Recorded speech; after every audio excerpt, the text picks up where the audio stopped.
Les aventures d'Arsène Lupin, l'arrestation. Épisode 2. Rappel des épisodes précédents. D'Andrézy va rappeler à Miss Nelly Underdown les différents éléments qui permettront de confondre Arsène Lupin. Quels éléments ? 1. Lupin se fait appeler Monsieur R. Signalement un peu vague. 2. Il voyage seul. Si cette particularité vous suffit. 3. Il est blond. Et alors ? Alors nous n'avons plus qu'à consulter la liste des passagers et à procéder par élimination. J'avais cette liste dans ma poche. Je la pris et la parcourus. Je note d'abord qu'il n'y a que 13 personnes que leur initiale désigne à notre attention. 13 seulement ? En première classe, oui. Sur ces 13 messieurs R, comme vous pouvez vous en assurer, 9 sont accompagnés de femmes, d'enfants ou de domestiques. Restent 4 personnages isolés. Le marquis de Raverdan, secrétaire d'ambassade, je le connais. le major Rawson, C'est mon oncle. monsieur Rivolta. Présent, s'écria l'un de nous, un Italien dont la figure disparaissait sous une barbe du plus beau noir.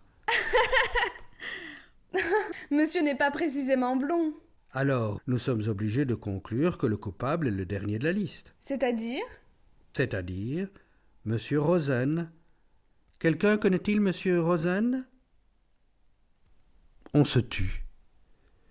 Mais Miss Nelly, interpellant le jeune homme taciturne dont l'assiduité près d'elle me tourmentait, lui dit « Eh bien, monsieur Rosen, vous ne répondez pas ? On tourna les yeux vers lui. Il était blond. Avouons-le, je sentis comme un petit choc au fond de moi. Et le silence gêné qui pesa sur nous m'indiqua que les autres assistants éprouvaient aussi cette sorte de suffocation. C'était absurde d'ailleurs, car enfin rien dans les allures de ce monsieur ne permettait qu'on le suspectât. « Pourquoi je ne réponds pas ?» dit-il. « Mais parce que, vu mon nom, ma qualité de voyageur isolé et la couleur de mes cheveux, j'ai déjà procédé à une enquête analogue, et que je suis arrivé au même résultat. Je suis donc d'avis qu'on m'arrête. » Il avait un drôle d'air en prononçant ces paroles. Ses lèvres minces, comme deux traits inflexibles, s'amincirent encore et pâlirent. Des filets de sang strièrent ses yeux. Certes, il plaisantait.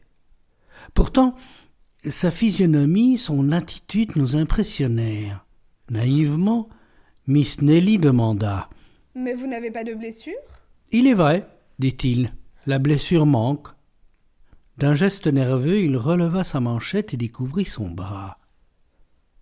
Mais aussitôt une idée me frappa. Mes yeux croisèrent ceux de Miss Nelly. Il avait montré le bras gauche.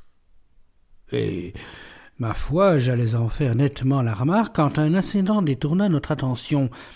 Lady Girland, l'amie de Miss Nelly, arrivait en courant. Elle était bouleversée. On s'empressa autour d'elle, et ce n'est qu'après bien les efforts qu'elle réussit à balbutier « Mes bijoux, mes perles, on a tout pris !» Non, on n'avait pas tout pris, comme nous le sûmes par la suite. Chose bien plus curieuse, on avait choisi. De l'étoile en diamant, du pendentif en cabochon de rubis, des colliers et des bracelets brisés, on avait enlevé non point les pierres les plus grosses, mais les plus fines, les plus précieuses, celles, aurait-on dit, qui avaient le plus de valeur en tenant le moins de place. Les montures gisaient là, sur la table. Je les vis, tous nous les vîmes, dépouillés de leurs joyaux comme des fleurs dont on eût arraché les beaux pétales étincelants et colorés. Et pour exécuter ce travail, il avait fallu, pendant l'heure où Lady Girland prenait le thé, il avait fallu, en plein jour et dans un couloir fréquenté, fracturer la porte de la cabine, trouver un petit sac dissimulé à dessin au fond d'un carton à chapeau, l'ouvrir et choisir. Il n'y eut qu'un cri parmi nous. Il n'y eut qu'une opinion parmi tous les passagers lorsque le vol fut connu. « C'est Arsène Lupin !»